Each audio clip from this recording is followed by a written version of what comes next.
You know I love it, Blitz. I think I heard some Pango chants going in to this game, too. A really, really random chant. I was like, I was sick, though. They were saying, let's go, Pango. I was like, oh, dang. I'm not sure why they decided to cheer for Pango over Keen after they saw last game. Maybe they just won a game 3. Maybe they just won as much Dota as possible. Dude, me and Shiver together played against OpenAI. Remember that game? Were you there for that? Me, Shiver, and OD Pixel had to play against OpenAI. Oh, I did not. With like 2 other 3K players. Uh-huh. And we didn't get stomped that bad. We actually, I think we got like 8 kills. What's Vampire doing here? He's floating over the cliff. Who did Kyle take, by the way? Oh, Kyle learned his lesson and said he's definitely not going 100% for either one of them, and he's going 50-50. So I see. Now we know it's probably going to be a stomp one way or another. And it's I was trying to double my money, so like whatever team Kyle told me, hold that thought. Pango looking for the first blood. Old chicken, I'm not sure what you were doing here, son, but you are way too far away from the rest of your supports and will die. And now, uh-oh. Kaka's been slowed down by the boar as well. Maybe they can actually catch up with him. Dude, the crowd is so good at cheering. The bounties are going to spawn. Magnus going to try and beat back the Morphling here, but it's fine over the bottom rune, and looks like that Witch Doctor cast beautifully laid out, making sure that Ghostic will be able to grab that bounty. His Skewer back will allow Old 11 to be able to grab the other bounty there in the top lane. So he actually manages to grab both of them. Really well done by him. I do think that Keen's lineup, you know what it reminds me of? What? Which team? It's VP. Remember when they used to first two pick like Troll? They used to first two pick Troll Magnus like every game, and they were just like, beat us. Like, see what happens. Yeah, and then they've got some more damage amp with the Vengeful Spirit, who has good synergy with the Kunkka as well. I like it against the Morph, too. Like, you root him, you just kill him in, like, 2 seconds. They've got good burst. They have good catch. They have good team fight. Like, I think I prefer Keen's lineup, personally. Kaka trying to use his early boots to run past the opposing support and drag the creep wave out of there, and it looks like he will be able to do so. Take a lot of damage for it. How's our mid lane matchup going right now? It is 5-1 compared to 2-1. Is it really that favored for Kunkka? How's it supposed to go? I thought Lina was okay in this matchup. Yeah. Did they pick? Oh, not with that torrent and another hit. Iceberg gets dangerously low. He's going to pop the healing salve right in front of Knee, make sure to get the LSA on him, and actually just gives up the rest of his healing salve in exchange for getting a lot of harassment damage on him. Yeah, like I think that this is just what happens in this matchup. Like every time the Kunkka comes forward, you can just LSA him. Yeah. You're always going to secure the range creep against the Kunkka with the Dragon Slave. I would imagine that Iceberg has a fine time. CS-wise, do they go pretty even? Yeah, because you have one guy that can Tidebringer for CS, and you have somebody that can always Dragon Slave for CS. Yeah. I have to imagine, like, if you're Lina, you like playing this matchup until a certain point. Because once you have X-Torrent, like, you just X-Torrent bow, anybody comes in, it's almost a guaranteed kill. Yeah.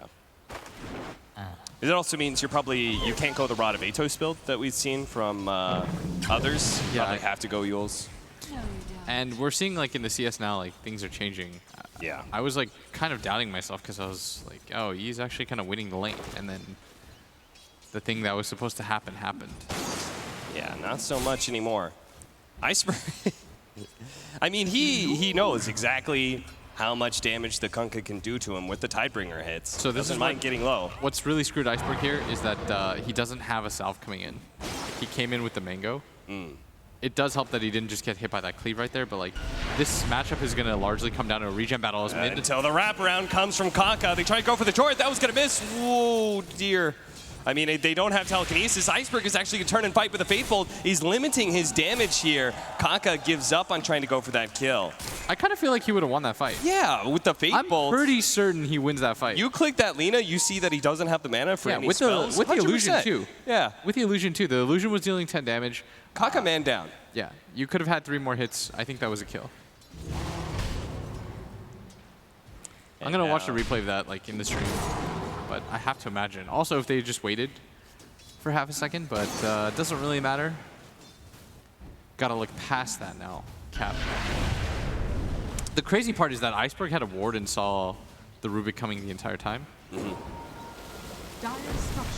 Almost runs into the Torrent, but since he doesn't, he takes a lot of damage trying to move back. He really wants to get this range creep.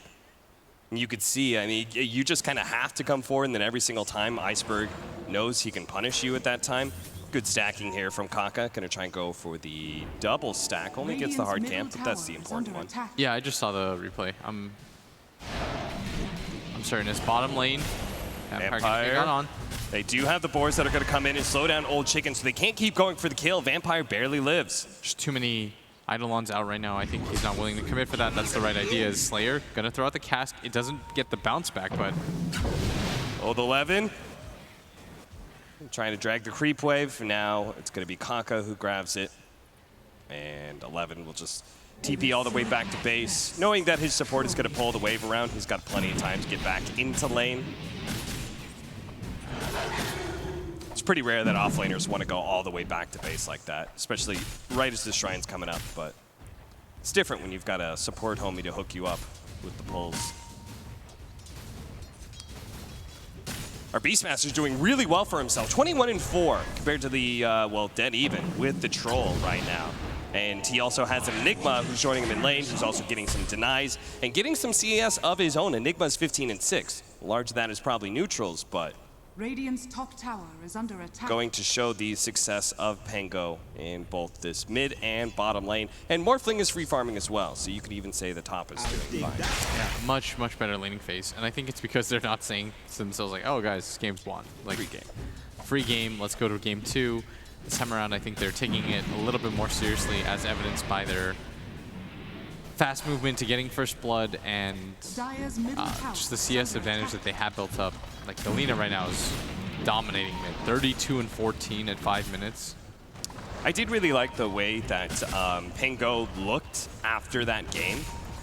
Like, the expressions on their faces. Like, Iceberg was just kind of like joking around. I think they understood that, like, man, that was a rough game. We just we're way too arrogant about our draft advantage. Skewer is available, but Old 11 won't get the chance to use it. Iceberg gets him with the Laguna Blade. And now Kaka's setting up right here. Trying to set up for... Okay. I'm not really sure what the idea behind that was. I thought he was gonna like... Yeah, I thought maybe like he was gonna come over. Yeah, I thought that was the idea. Like, he comes over. He's not even level 6 though. Interesting. Cass does bounce back to him with the Maledict on him as well. Old 11 will take a lot of damage from that Maledict. I mean, the cool part about it is got the shrine up. You just kind of wait.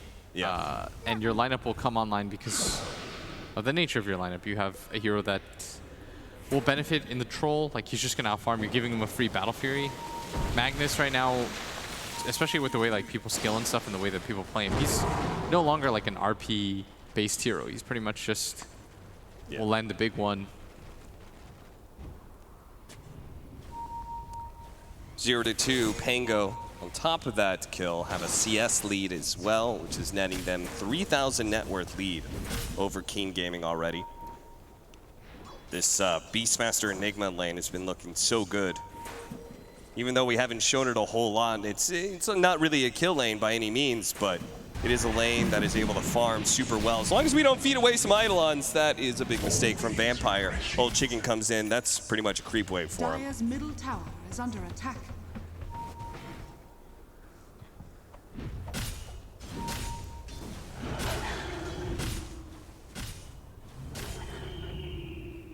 You can see the Troll. I mean, there's a big difference between Troll free farming and the Morphling. Morphling has 24 denies. Mm-hmm. I mean, this is how it works, right? When you were telling me the other day, like, I hate playing against Morph probably more than like Monkey King when it comes to being in this like one-on-one offlane situation, because his base damage is so high that he denies everything. Like, it's actually impossible to get CS. And Iceberg's doing the same to this Kunkka. That's why he was so far away from level 6. It seems he put a premium on denies simply because this matchup turns around once the Kunkka does get 6. So we wanted that experience advantage. The ping. And they do spot things coming around.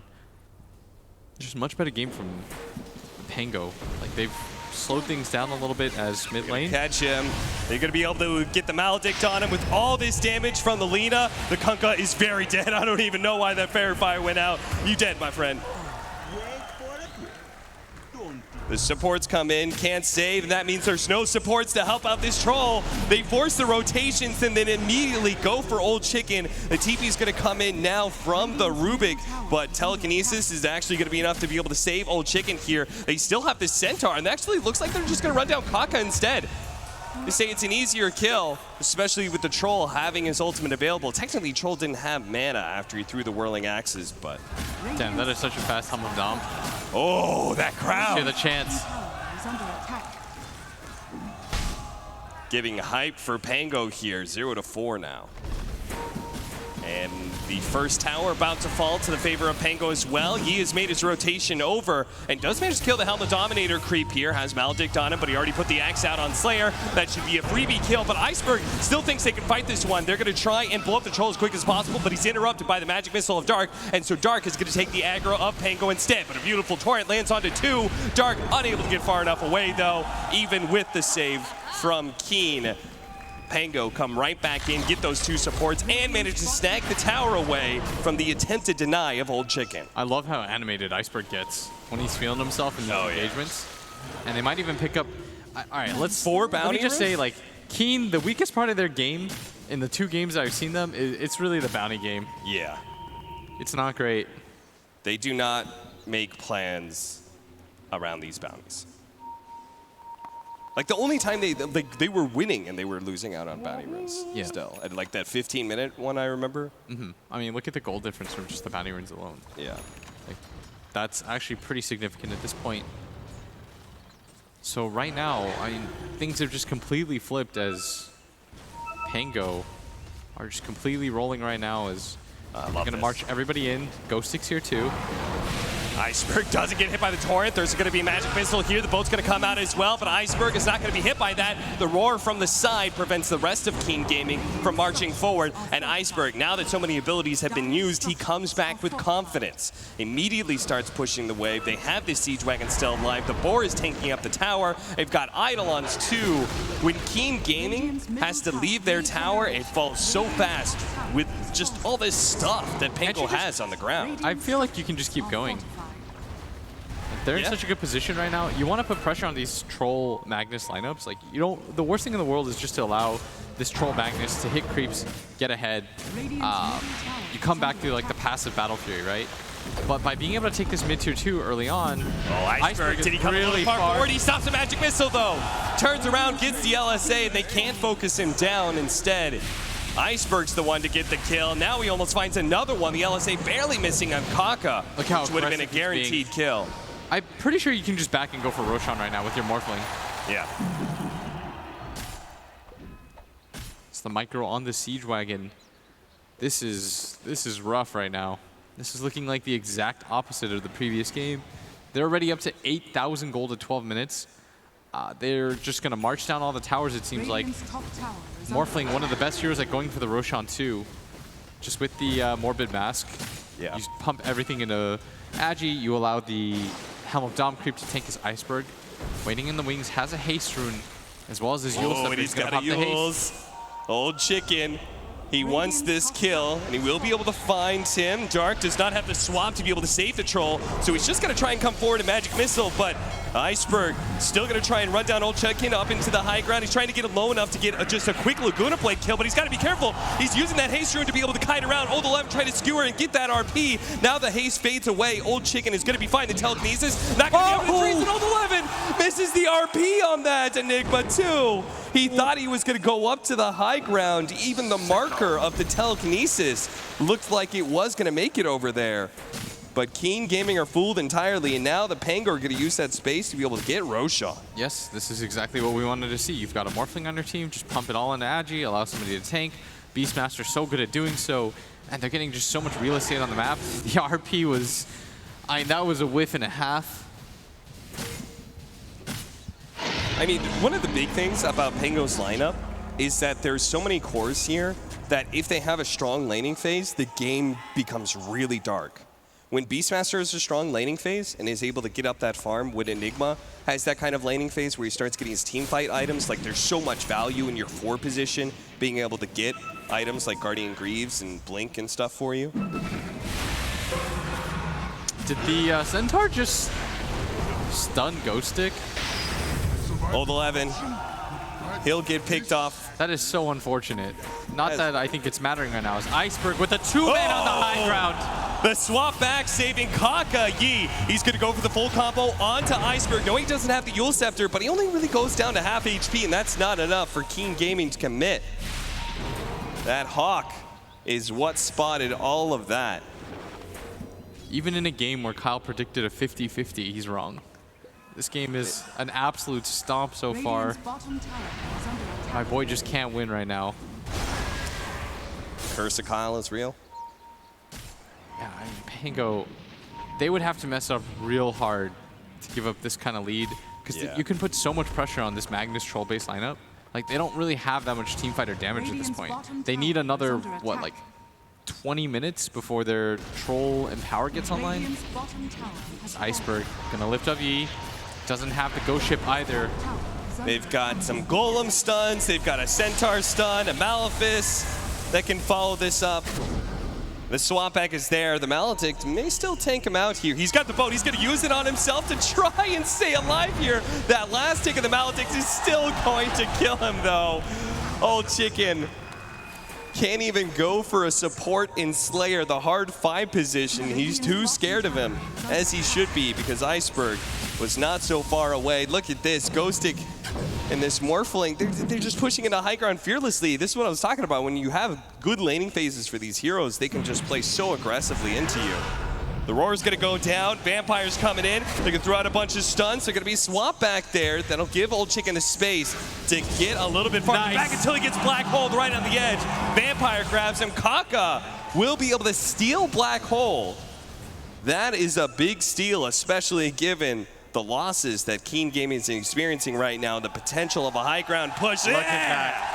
Look at that. That's what I want to see out of my Dota players. That's for you, Hype up the Iceberg. crowd. Right now, they are going crazy for you. I think they can feel it.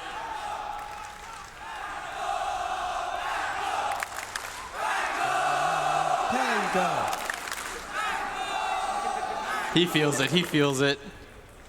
You gotta love it. He's getting excited. He can feel the win right now. Iceberg, don't get too hyped. Yeah, we saw You got too hyped last time. No. Chill. I like that he's keeping it, dude. His attitude just seems great. Yeah. They got crushed in game 1. He's like, guys, no problem. Like, that was on me. I probably got way too cocky. I told us it was a free game. He reset himself, and he's still keeping that energy for his team. Yeah, he's not being down. Yeah. 11 kills and 11,000 net worth for the Pango. Big lead for them. And they really have no rush in hitting into high ground. They can wait for the second Roshan if they want.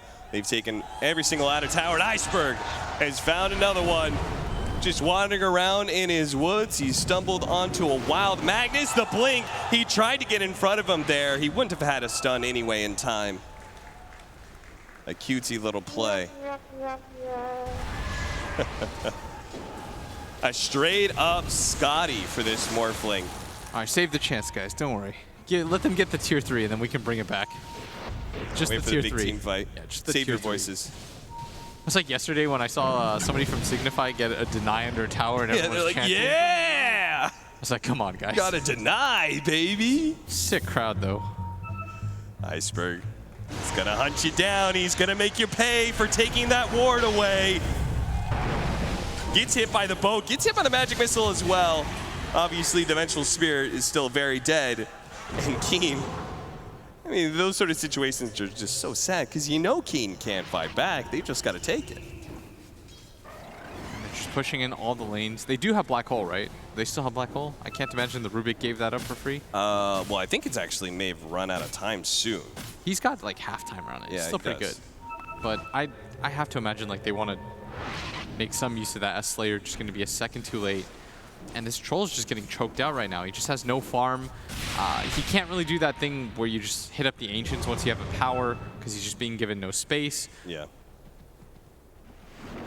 Trying to go in for that S and Y, but what little farm there is available, it's all going to him, right? This Kunkka, as a result, is You just not got like gonna Crimson have much. Guard, right, on one of these heroes on the Pango, and you could really slow him down anyways. Yeah, It would I mean, really lack damage at that point. If we have the Beastmaster go for Crimson, which he is, and then we have the Guardian Greaves on the Enigma, you just won't have enough damage from Keen to ever kill anything. Do you feel like when you're being starved out like this, when do you consider the smoke push out? I don't know. I think that Keen is doing what I wanted Pango to do last game. Like, I think Pango is just inherently an aggressive team. Like, it's just it's who they are.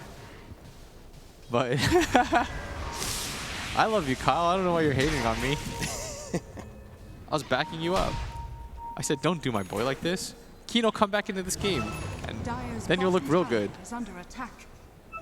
Well, there's your smoke push out, and that immediately that's- failed. Radiant That was with smoke. That was not the smoke. The paralyzing cast going to bounce all over the place. They're going to be able to get the LSA in the back line, try to blow up the Rubik. Maybe Ice Spirit thinking about it. Doesn't want to get too close to Yi, though. Doesn't want to get caught in an X marks the spot combo. And they're a little bit afraid still, I'm sure, of that RP black hole combo that Kaka had for so long. But now he's got the paralyzing cast. He's given up on that. Going high ground is still really obnoxious. Against Rubik Fade Bolt, Yeah. you have Mag plus the RP and power. Like, you see that the Pango are still somewhat tentative to just all in for it. Probably wait for another Aegis, get a little bit more farm on your Morphling. You know, I love when hard fives do this. What? When they're ahead, they go for like double, triple bracer. Yeah. When you're so far ahead like this, any kind of pickoff can mean a lot to the enemy team. And Dire are scanning. It makes it obnoxious in team fights too. Like, Yeah. suddenly you have this magic, like this 20 charge magic wand plus a heal being pumped out by the Witch Doctor and 1500 HP. Like, it doesn't feel good trying to kill that guy or burst him down with anything. Is going for the contest on the batting runes to blink forward, and there's the Yules. And an RP! That's going to be a good setup. Is there going to be enough damage behind it, though? The Crimson Guard is stopping so much of the troll. He's going to pop his ultimate now because he knows how quickly he's going to get bursted. The Lina is actually being controlled up by that Storm Paralyzing cast, and Vampire so low enough, he is going to be finished off by the Faithful. Finally, Keen do get a kill, but it's still a 1-for-3 exchange. an Iceberg on the pursuit right now. He'll catch him eventually. And that'll be the Kunkka dead as well. Make it 4 for the Pango.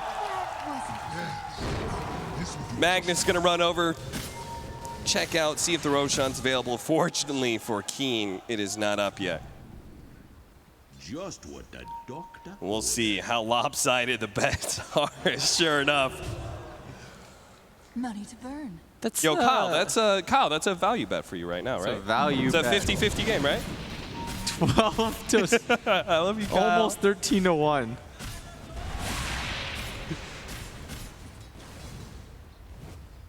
$15,000 gold lead. I mean, the Pango, they just wait, right? They're getting more and more of a net worth lead. They're out farming.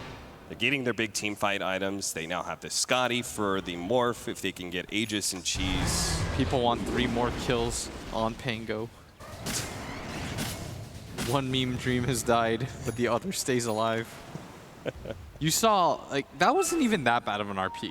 Like, that was actually a pretty great RP considering the circumstances. Yeah, They just deal no damage. Like, they can't deal damage right now. yeah. They're gonna go for it again.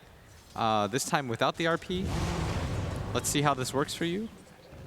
Is it like, oh, they'll be so surprised because we're trying to fight without RP, which is our only way to win a team fight. Thinking. They'll never guess. This is the thinking emoji. The next level plays from Keen. Unfortunately, they didn't go to the next level spot, which is Roshan, the Roshan pit. That's where you go with your smokes. That's where Pango is about to pick up an Aegis and Cheese.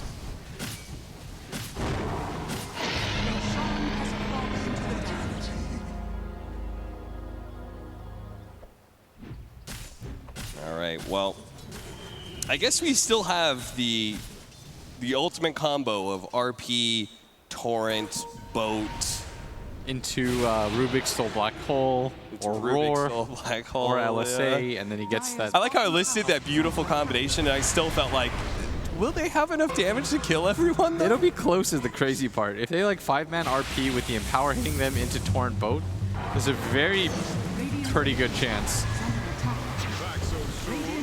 That made sense. As they're trying to go for the high ground here.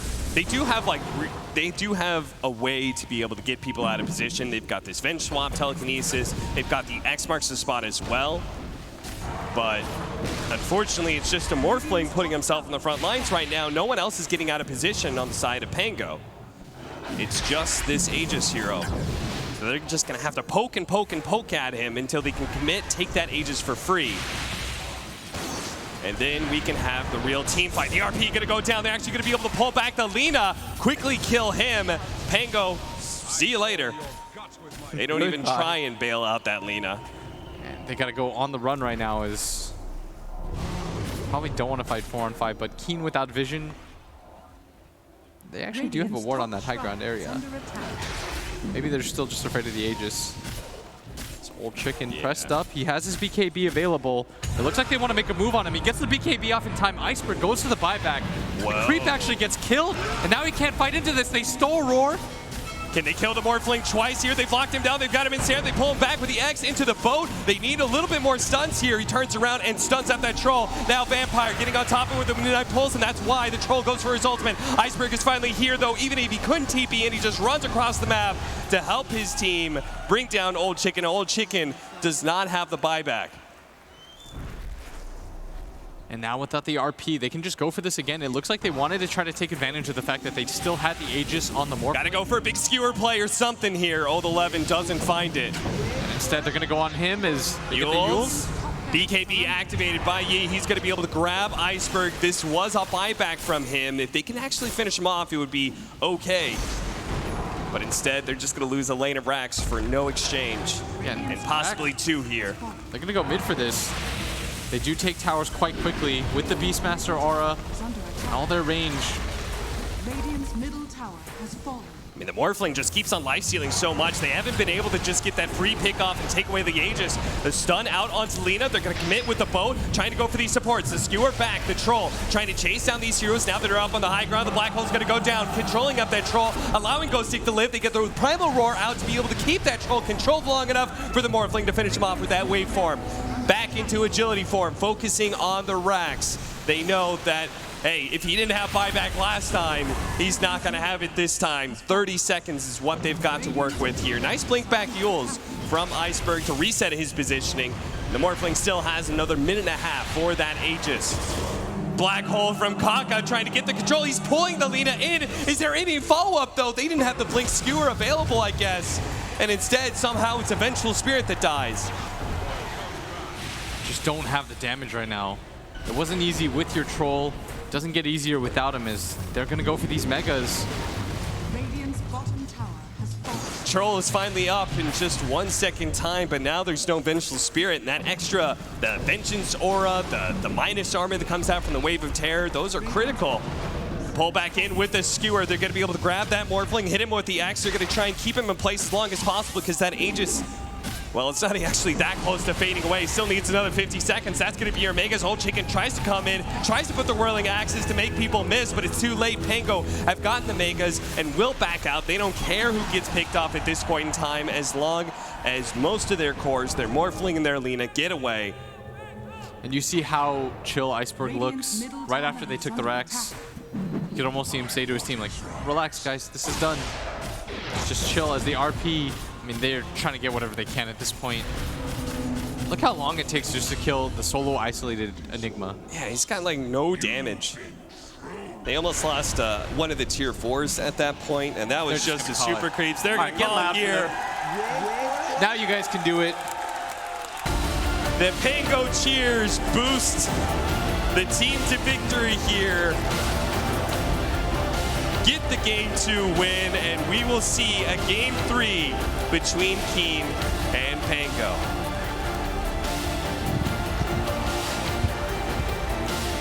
Such a one-sided game 1 and game 2 blitz. What is it? What's going on in this series? Does it have to do with the draft? Is it just the play-in game? Is it just the speed at which these teams are taking it to each other? Oh no, I think it's definitely a draft thing. At least in game 2. Game 1, I think it was a game speed thing that Keen just took it to them. Yeah. But I think in game 2, Pango had the better draft. They had good execution overall. And I mean, I can't wait to hear what the panel has to say about what we just watched. What Blitz said. Indeed, what Blitz said. Where are we right now in this game? It seems mixed up and muddled up, gents, really. Thoroughly dominant first game. Wasn't quite as dominant the second game, but for different reasons. But we're at 1-1, Kyle. I'm not sure I understand how, other than drafts. Well, I came into it thinking 50-50, but that's only because I was averaging out my 100% with what I truly thought, because I figured I would downgrade them based on, you know, the tilt. But apparently they're immune. So what? Yeah. Maths with Kyle. Right. Yeah. I think for me, it's the same point to be made about the first game, is that at the end of the day, you need to look at the lanes. And it's the same story as the first game in some ways, where this time around it's flipped who has the better lanes. Yeah. But Pango clearly had the better lanes 100%. Like the Beastmaster got so much. We saw Rubik, who is level 5, 12 minutes into the game.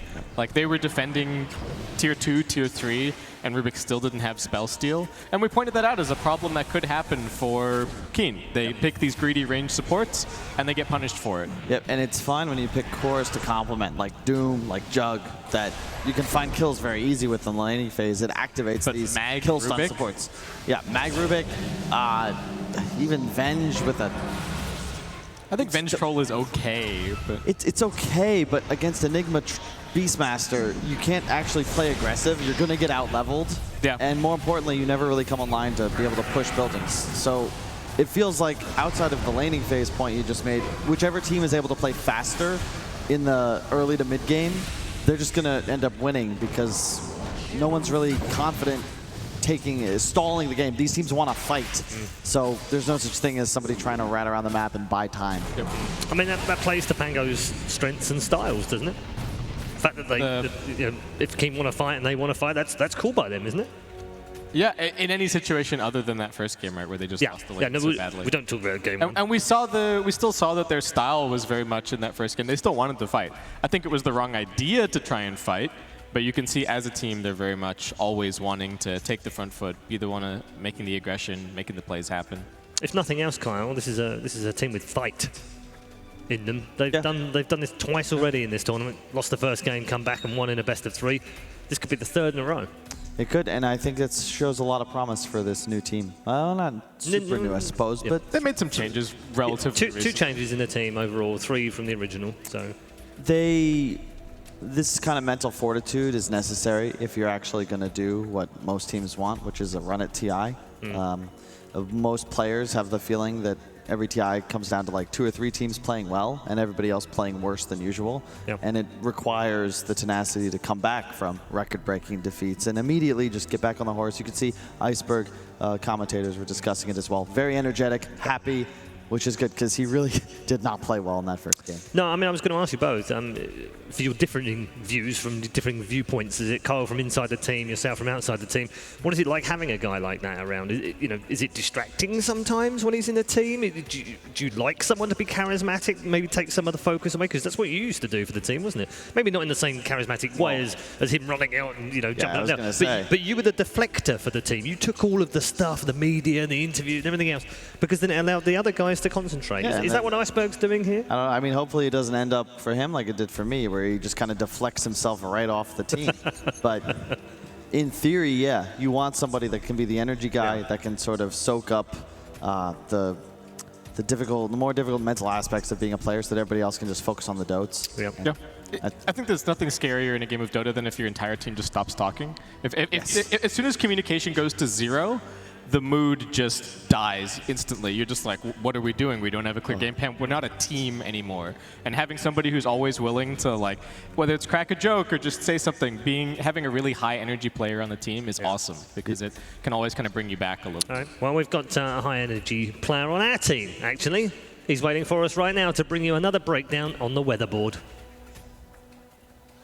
Hey guys, interesting draft that game. The Enigma opening by the Pango is a very effective hero right now, and it's not because of Black Hole, it's actually because of Demonic Conversion and what it provides you to your lane. You can deny farm, you can get gold by jungling, and that gives your offlane more experience. Now, Keen Gaming responded with the Vengeful Spirit and the Rubik. The Venge is very good for being able to swap out the Black Hole, but you can't really do much in lane to actually stop the hero from farming. So what we see in the laning stage was Vampire here saved his Demonic Conversion till right before the 1 minute mark. He's able to block both camps as a result, and now Venge is sitting here with Wave of Terror, and that's about all that she can do. On the other side of the map, the other heroes are pulling. Now, Witch Doctor I think is kind of important. Some people have been slandering him a little bit as a hero, but as a 5 he's actually okay. He's got about 300 movement speed, and he's got about 56 base damage with no items. So in comparison to other supports, he's doing a lot more than Venge's, for example, right now, because he has a stun, he has a little bit more movement speed, and he has like 12 more damage, which is huge.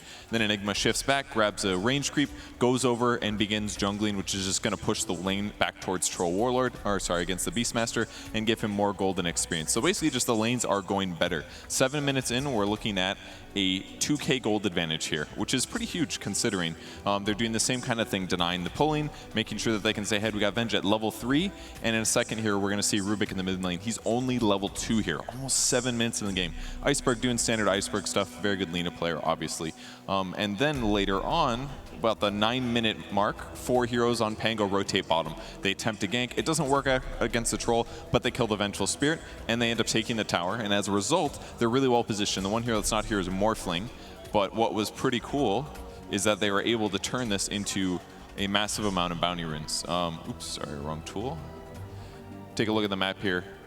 They get control of all 4 bounty runes, which just further compounds their lead, and now we're looking at a 6k gold advantage at the 10 minute mark. Just utter lane domination for Pango here, and they deserve the win. Yeah, that's pretty much what we were talking about, gents, wasn't it? Lane domination here. It was the same in the game 1 for Keen, same in game 2 for the Pango this time. They're both kind of run at you teams. I guess what I would like to see is a mixture of game 1 Keen versus game 2 the Pango in game 3 would be the perfect end. I think we're going to see really heavy drafting for the lanes in game number 3. You think? You think they're both identified now? That's how they beat each other? I think so. Okay. Does that cancel each other out? Because that's the other option. It's just because both teams, they're so reliant on that early lead to make their lineups work. We're not going to see this sort of weirdness anymore, I don't think. No more Magnus, no more Alchemist. These heroes, I feel like, are just too passive for the way these teams are playing Dota. Going to expect some tanky offlaners, maybe some Ursa, maybe some Jug. Heroes that are immediately online, ready to fight from minute 0 onwards. Okay, thank you very much, gents. We're going to head to a break right now here in India, but don't go too far away. ESL One Mumbai continues after the break with game 3 of our first series of the day, which is getting treats after treats.